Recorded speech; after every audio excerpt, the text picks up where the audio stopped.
Dans un livre à cœur ouvert sur ses expériences professionnelles et personnelles douloureuses, Laurence Boccolini dévoile souffrir d'une tumeur non inopérable. Elle se veut tout de même rassurante, celle-ci n'est pas cancéreuse. Powered Bio. D'un côté, cet article, Laurence Boccolini révèle souffrir d'une tumeur extrêmement rare 002.00, le maillon faible, money drop ou encore mot de passe.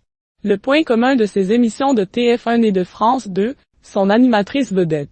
À la tête de 10 émissions télévisées et de plusieurs programmes radio durant sa carrière, tout le monde connaît désormais Laurence Boccolini. Ou, tout du moins, a déjà vu son air sévère, impassible et son humour pince sans rire. Elle se dévoile aujourd'hui sous une toute autre forme, un livre autobiographique intitulé Showtime, Souvenirs du chaos qui sortira en librairie le 2 avril prochain, et dans lequel elle se livre de manière très touchante sur les passages douloureux de sa vie. Laurence Boccolini souffre d'une tumeur à l'oreille inopérable. Dans les pages de son livre, elle revient sur des moments forts et difficiles de sa carrière télévisuelle qu'elle n'a encore jamais partagés auparavant. Elle parle également des drames de sa vie personnelle, méconnus du grand public, et de ses problèmes de santé. On y apprend ainsi qu'elle souffre d'une tumeur non cancéreuse à l'oreille. Elle s'est expliquée auprès d'un journaliste de Télé 7 jours ce 28 mars 2025, c'est un paragangliome intratympanique extrêmement rare. Elle révèle que cette tumeur est inopérable parce qu'installée dans une zone qu'on ne peut atteindre sous peine de toucher la déglutition, la voix ou de paralyser les muscles de mon visage ou de l'épaule.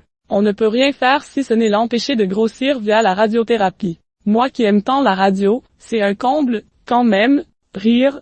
L'écriture douloureuse de son autobiographie. On connaît davantage l'animatrice emblématique de TF1 puis de France 2 pour sa personnalité droite, à l'air strict et impassible. C'est une toute autre facette d'elle-même qu'elle livre dans son autobiographie. À cœur ouvert et toujours honnête, elle raconte avoir été chercher des souvenirs personnels et professionnels lointains, parfois très enfouis, pour rédiger ses pages. Elle a dû puiser en elle avant de briser le silence, un exercice thérapeutique très difficile à réaliser, d'après ce qu'elle a partagé à Télé 7 jours. L'animatrice vedette a également confié au journaliste ne pas y avoir tout dit, son travail étant encore en cours. J'ai parfois dû faire des pauses dans l'écriture car des moments douloureux en ont appelé d'autres. Mais fort heureusement, ce livre m'en a aussi rappelé de très bons que j'avais parfois oubliés ou mis de côté. En cela, ce livre m'a fait du bien car, il ne s'agit pas d'un bilan, mais d'un déroulé de ma vie, à découvrir en librairie à partir du 2 avril 2025. Showtime, Souvenirs du chaos, Laurence Boccolini, édition.